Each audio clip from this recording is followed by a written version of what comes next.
Hi, it's Lachlan Gardner here. I'm a professional photographer and filmmaker based in Brisbane, Australia. For the past 3.5 years, I've been shooting full-time on the LUMIX S-Series system.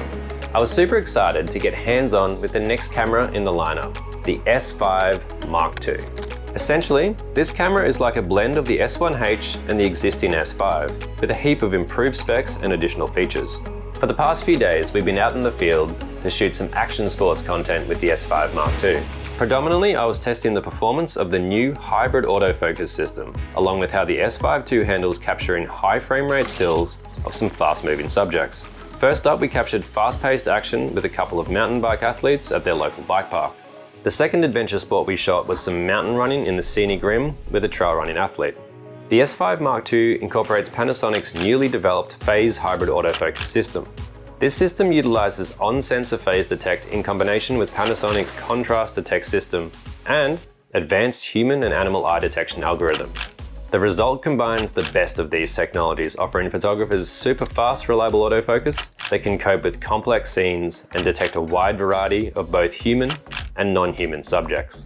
Another major improvement for sports and action photography is the increased frame rate of the stills burst mode. It's still very easily selectable via a dedicated and programmable shooting mode dial on the top of the camera.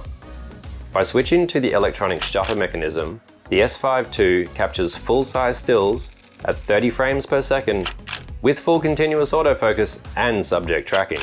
By using high-speed SD cards like the V90 cards I've been recording to, you can capture up to 200 RAW and JPEG frames per burst, which in the real world translates to plenty of time to freeze the action. Here's some examples of our mountain bikers shredding the park and our trail athlete running across some epic but uneven mountain terrain. The camera's having no trouble locking onto the subject and holding focus throughout the burst. Even in complex scenes like this with strong backlighting, the hybrid autofocus system is staying locked onto the subject. This is a scene or scenario that the previous generation of autofocus from LUMIX could have struggled with, but as you can see, the hybrid phase system is having no issues. The S5 Mark II carries forward and builds upon the various autofocus modes from the existing S-Series lineup. For both of these sports, I was shooting continuous autofocus, and then depending on the scene, I switched between tracking, full area, and zone. In all of these modes, you can also easily toggle subject detection on and off, as required. After several days testing in the field, our findings have been that the new hybrid autofocus system in the S5 Mark II is fast and reliable. It's proving to be more than up to the task that adventure, sports, action, and wildlife photographers will encounter. Personally, I'm stoked and can't wait to use it more.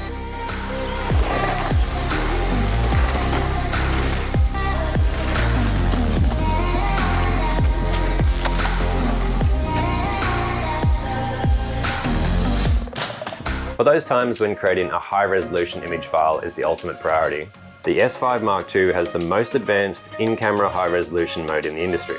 This mode utilizes the IBIS system to shift the sensor between a sequence of images, in turn creating a 96 megapixel final image file that is 4 times the resolution.